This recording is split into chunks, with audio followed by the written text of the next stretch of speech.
Real stories of werewolves, of Dogman from history, from your emails, illustrated and animated with the democratizing magic of machine learning AI. Welcome to Scary Stories. Followed by a Dogman. Dear Scary Stories NYC, we had an experience with a Dogman or real werewolf in Michigan just last month. It gets a little complicated, so I will try to explain it all clearly. I'll call my wife Jane because me, Tarzan, you see. She is not participating in this and she's unhappy with me for writing to you about it. I have to keep things anonymous, but the short version is that we were intending to camp off trail in this particular location in the woods that was the same spot that she and I had first gotten intimate in back in the beginning of our relationship. When we reached the spot on this particular night, a spot which had once been secluded back in the day, we found a small group of homeless men living there, bathing in and drinking the water of the small lake. The entire area was covered in garbage, and the men were hostile toward us. So we hiked on, looking for some place where we could be alone with nature. It seems things have been changing in the woods near us in the past few years, and apparently not for the better. Once we got moving deeper into the forest, things got quiet and serene, and for a while we started to feel romantic again. We flirted, and I leaned in for a kiss, when suddenly Jane pulled back from me, gasping and looking wide-eyed in horror. Not at me, but over my shoulder at something behind me. I whirled around in panic, thinking maybe one of those unfriendly homeless guys had snuck up behind me. I didn't see anyone there, though, and I wondered if Jane was pranking me. But then I saw it, further off, standing behind a tree, peeking out at us. No, not a man. Not a Bigfoot either, but some kind of a dog. A dog just as tall as a Bigfoot. I thought I was seeing things and I was about to rub my eyes, but then I remembered my wife had gasped when she saw it before me. I was not imagining this. My mind twisted into a pretzel as I wondered how a dog's head could get so far up off the ground. I was visualizing it climbing up the tree on the far side, but if that were the case, then I would see at least parts of its paws sticking around the front of the tree. Could the dog be sitting on a branch on the opposite side of the tree, I wondered. But then, the creature darted quickly from behind that one tree to behind a different one, so fast that it sent a shudder through me. In that instant, I could see that it was shaped more like a Bigfoot than it was shaped like a dog. I didn't see the feet. I don't think I could see much past the knees in that tall grass over there, and it moved so fast. I'd call it more of an impression of the thing than a detailed study. It had a dog head, yes, but it stood up like a man, or at least like some sort of a hairy monkey. It did not appear to be a bear. It moved more naturally on its hind legs than a bear does. Another thing I have to note was the creepy vibe the thing gave off. It didn't feel like we were being studied by an animal. It felt more like we were being deliberately frightened by something that might have been paranormal.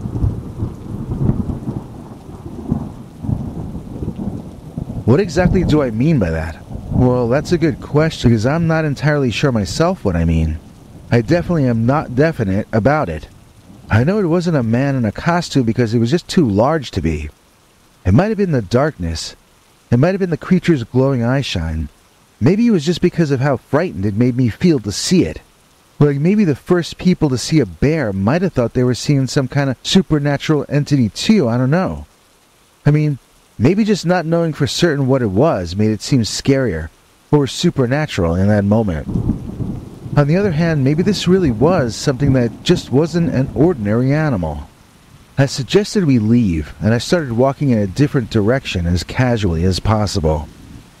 Jane made note of our heading on her phone and kept us going in a straight line for a while as she worked out on her phone map exactly where we were going. The cell reception was not strong, but it was there, and after about a half hour of intense hiking, we were getting back to feeling normal again. Jane was saying she was getting ready to set up camp, and I was agreeing that this might be an okay location when that creature walked right across the path in front of us. It was the same one, It had to be. This time we got to see it in complete profile. It was 2 feet taller than me, and I'm just over 6 feet. It had dog feet, not flat Bigfoot type feet. It was not like a werewolf with torn clothing. It was like a bear with the hind legs of a canine. And it walked upright from our left to our right. It came out of a bunch of trees and it entered into a different bunch. And to me, possibly the most unnerving part was that a half hour earlier, the last time we saw the beast man, was behind us and to our right, and now somehow it had gotten ahead of us and to our left. So if it wasn't paranormal, it was very fast, very stealthy, and for some reason, obsessing over us. We were slowly moonwalking back from that spot, retreating, but unsure of our next move. Jane showed me a patch of green on her phone map as though I knew what that meant. She said there's a spot that looks secluded on the map that's right near where we parked our car initially and hiked in. She said if we continued retreating we should reach it, and when we got there, we could either continue onto our car and give up, or we could camp in that spot knowing that the car was close enough that we could probably make a break for it even in the dark. That sounded okay to me, and we continued retreating from our second monster's sighting. I apologize for not naming these locations for you, but you need to stay away from there anyway. It is not safe to go hang out there alone anymore, it just isn't. This country has changed a lot in the last few years, and this is one of the situations that have devolved and gotten worse. We were in Michigan, and we were less than an hour's drive from a major metropolitan area. I better not say too much more than that. My wife is already mad at me for going public about this in any way.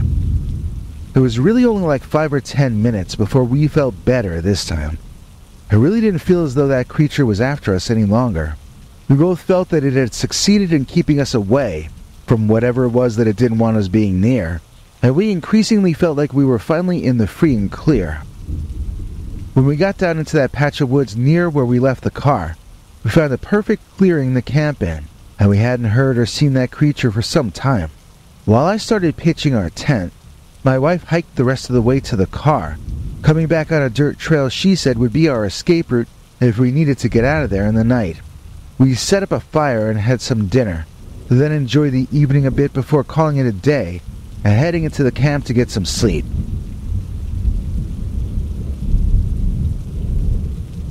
Jane woke me up at about 4 a.m. saying that the Dogman was back and that he had been circling our tent, poking it occasionally. She said it had hands just like a human. She could see the shape of them when it would press on the tent. I myself did not see this, but I believe her. I could hear the thing, and it was right outside. Neither of us wanted to make a break for the car if the monster man was directly outside, so we stayed put and held each other close in the center of the tent. You could hear it breathing outside, sounding like a big overweight man huffing and puffing. Huffing and puffing.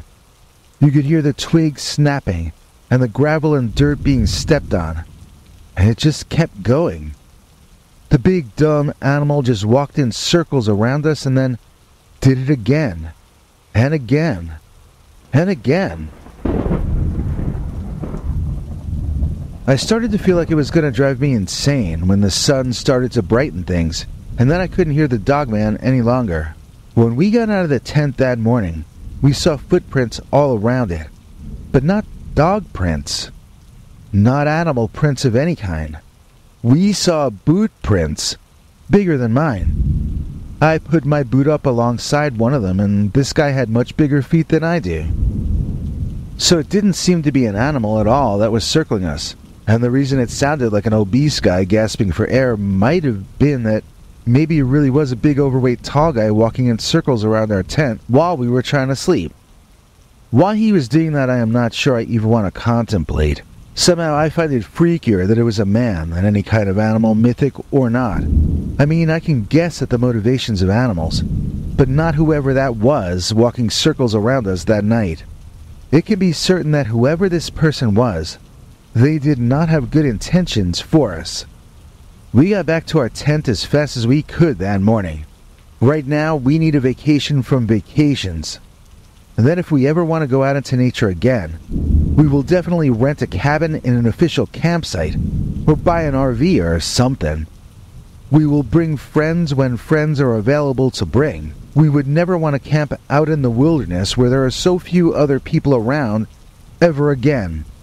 Sadly, it's just not safe to do that in America any longer. And we feel this way because we were followed by a dogman.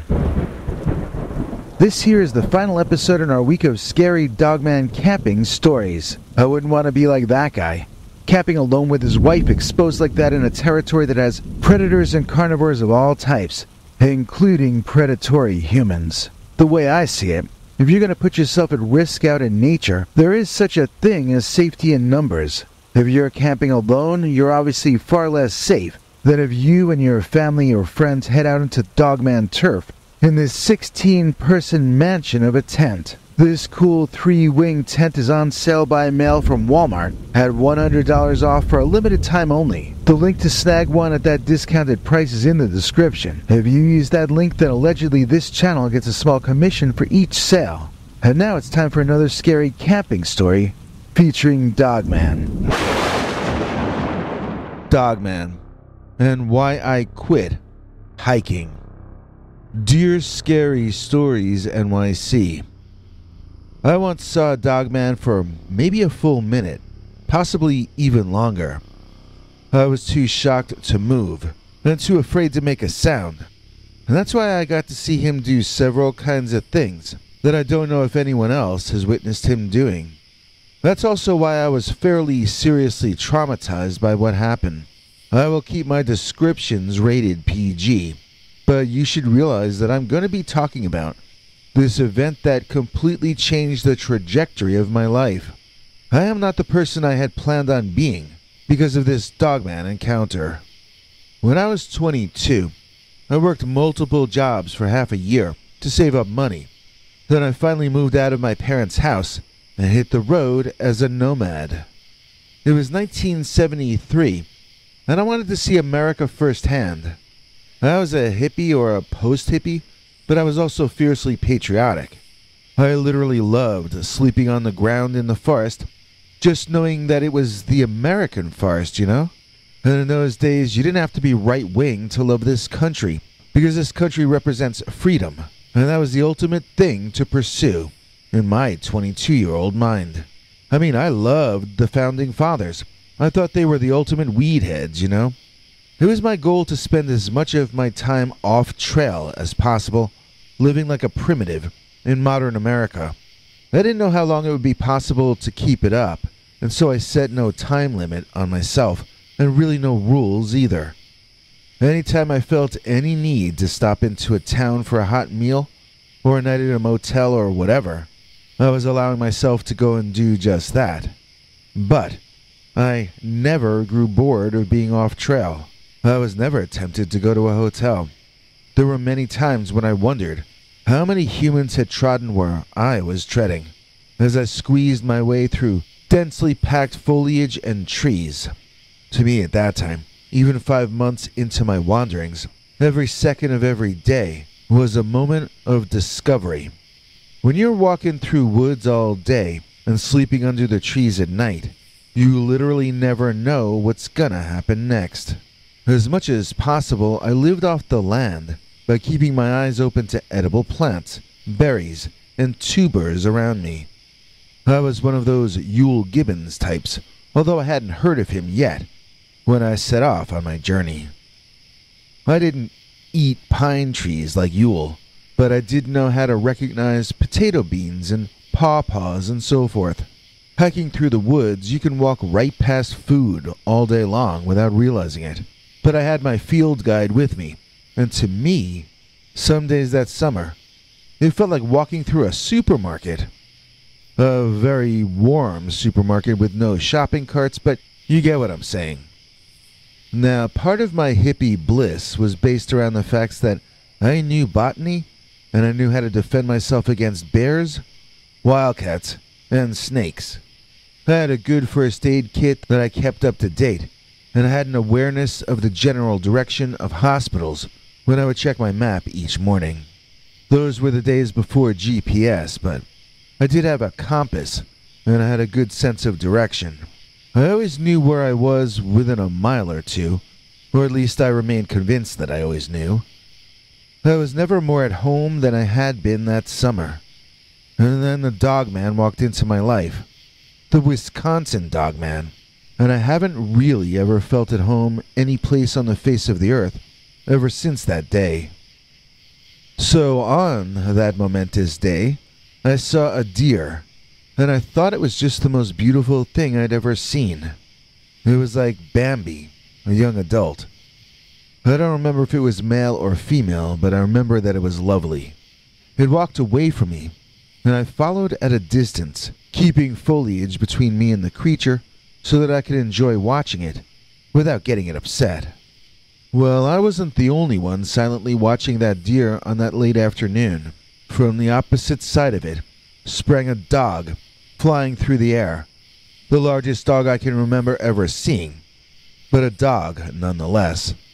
And it landed on that deer, carrying both of them to the ground.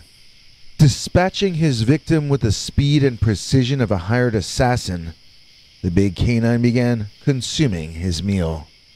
I had sort of tilted back against a tree in surprise at this, putting me in a precarious position that I wouldn't be able to wriggle out of without making a bit of noise, and attracting attention to myself. I'm not sure I really could have moved anyway. The scene I had just witnessed was not something you see every day. It also removed any sense of me feeling at home in those woods.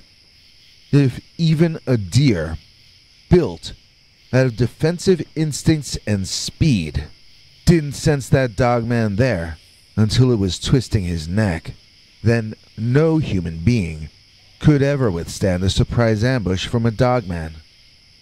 I realized I'd been kidding myself that I was at home in the woods. I was actually on enemy turf. I was in Dogman's home. People have told me that bears are just as likely to make a high-speed ambush on a human, possibly even more likely than the Dogman. I don't think there are any officially recognized Dogman kills, since it's not an officially recognized animal. We know for a fact, though, that bears kill humans every year.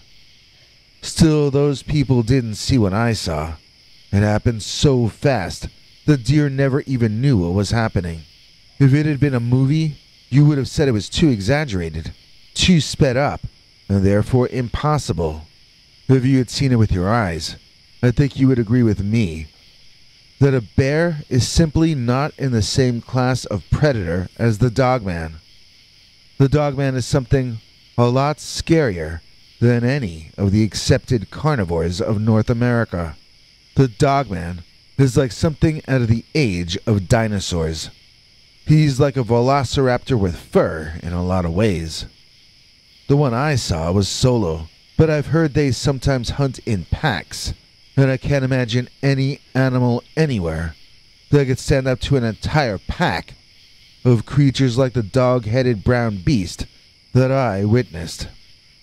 It looked like a dog, like a wolf, and like a steroid freak bodybuilder, all mixed into the same form.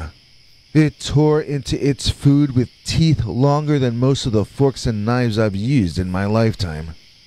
It was sickening to look at, but I was too frightened to get sick over it. From my right and the huge Dogman's left came a gray wolf. It wasn't overly large, or didn't seem so relative to the big brown Dogman anyhow.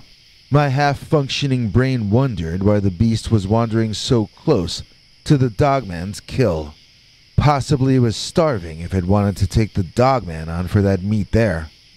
The wolf would have to have been out of his mind to intrude on that scene. It looked like the Dogman was thinking the exact same thing as I was, as it lifted its head up out of its steaming meal and took off running toward that wolf. The smaller canine jumped to attention, yipped in a high-pitched way, then took off running.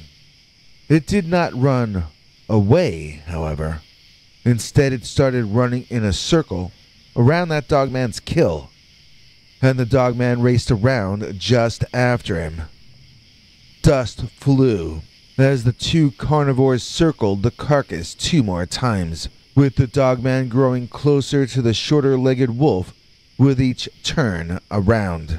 I began to feel a little more like normal, and I decided that if the Dogman caught up and a fight began, that it might be wise to try to use that distraction to make a run for it, back away from the epicenter of all this. I saw the Dogman reach out and grab onto part of that fleeing wolf, which caused the wolf to trip, and the Dogman to fly over him. That was the point when I first noticed the long tail on the Dogman, which was proof that it could not have been a bear. The two predators tumbled over each other, and I seized my chance, taking off running on my nervous, wobbly legs in the general direction of away. It was all uphill running, and at some point I needed to stop to catch my breath. I lodged myself on the uphill side of a stout tree and peeked out to see if the Dogman had in fact succeeded in catching the smaller gray canine, and what he might have done to him if he had. Well, what I saw when I looked out was certainly not what I was expecting to see. There, in front of me, was that Dogman, sitting near the remains of the deer, his legs spread wide, grooming his private parts. To the Dogman's side and somewhat to the rear was the gray wolf, who appeared to be grooming the Dogman's back for him. I couldn't believe what I was seeing, so I continued to catch my breath watching this suddenly peaceful scene. After some time, the wolf got up and began eating venison for dinner, while the Dogman turned around and began grooming the wolf's back while he ate. I wasn't sure then if the original bit of chasing around was actually in any way an expression of hostility, but I feel fairly convinced these days that it was just the two of them playing and running around to express happiness that they had food and would live to see another day.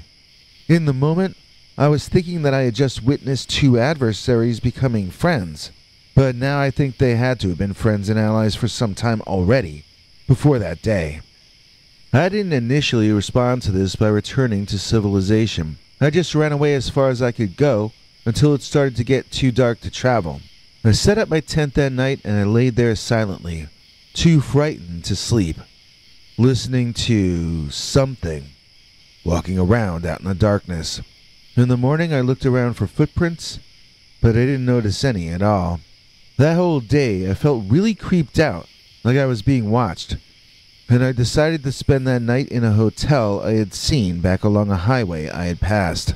In the morning, I had breakfast in the hotel and watched TV in my room.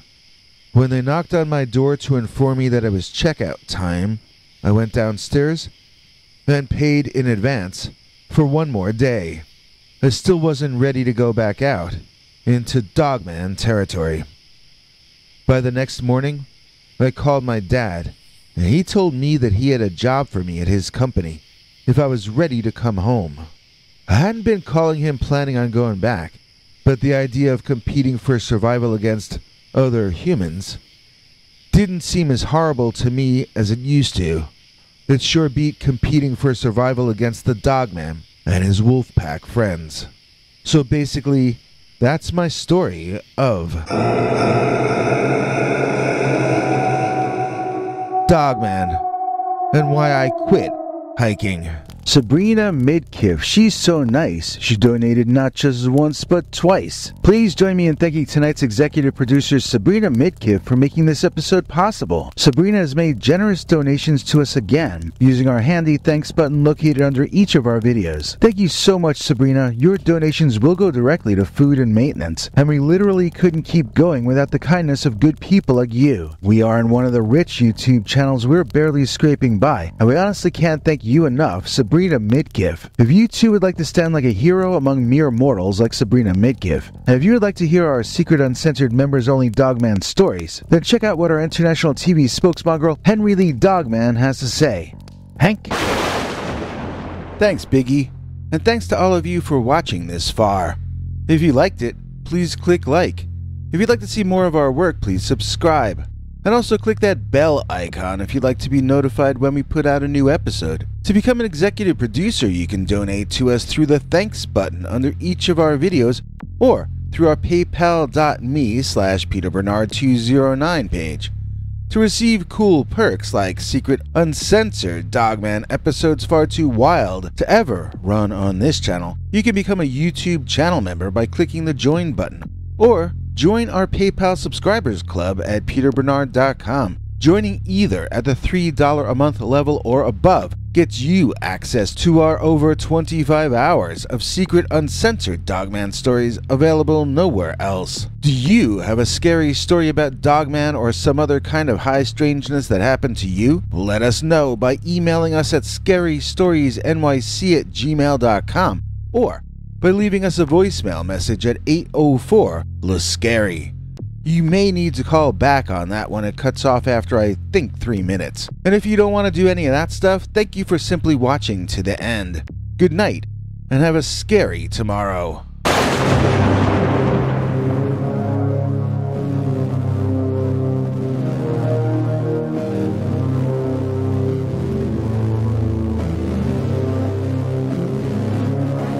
Come back for more scary stories.